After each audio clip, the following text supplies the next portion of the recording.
Welcome to God and Government. Today, we're at another of Washington, D.C.'s most recognizable sites, the Jefferson Memorial, which commemorates the contributions of Thomas Jefferson, the founding father who drafted the Declaration of Independence and served as the third president of the United States. Now, inside this memorial, with its impressive rotunda and white marbled columns, is a 19-foot bronze statue of Jefferson. But beyond the statue, one of the first things you notice are 4 surrounding panels inscribed with selections from Thomas Jefferson's writings, which include several references to God. Now, here we'll begin to consider the question, what does the term, quote-unquote, separation of church and state really mean?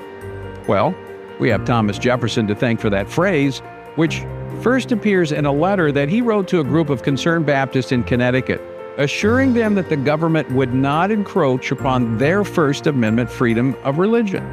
Now, in a carefully crafted letter that underwent several revisions, Jefferson replied on New Year's Day of 1802, saying this, quote, "Believing with you that religion is a matter which lies solely between man and his God, that he owes account to none other for his faith or his worship, that the legislative power of the government reach actions only and not opinions, I contemplate with sovereign reverence that the act of the whole American people, which declared that their legislature should, quote, make no law respecting an establishment of religion or prohibiting the free exercise thereof, end quote, thus building a wall of separation between church and state," Jefferson wrote.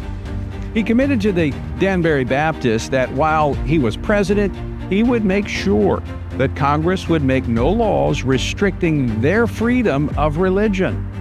So what Jefferson wrote was in complete agreement with the First Amendment in the Bill of Rights. In fact, Jefferson pledged to defend its true meaning. There was a wall that prevents Congress from establishing any religious denomination or church as the nationally sanctioned one. But at the same time, that wall prevents Congress from restricting the free exercise of religion. In other words, all denominations, including these Baptists, were welcome to practice their form of Christianity in America without fear of federal government interference.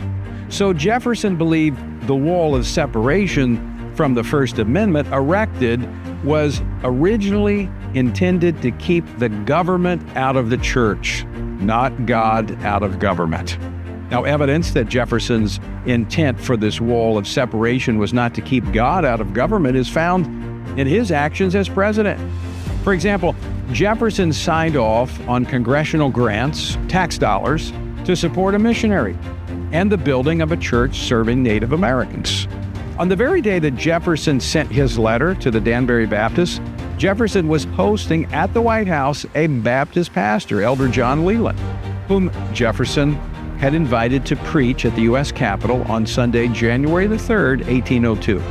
Leland's sermon text was Matthew 12:42, and he preached from the House Speaker's podium.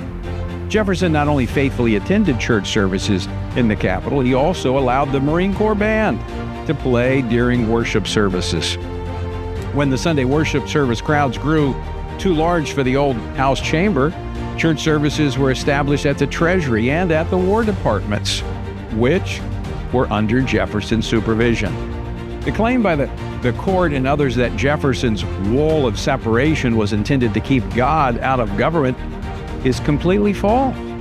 In fact, Jefferson's actions as president prove the opposite.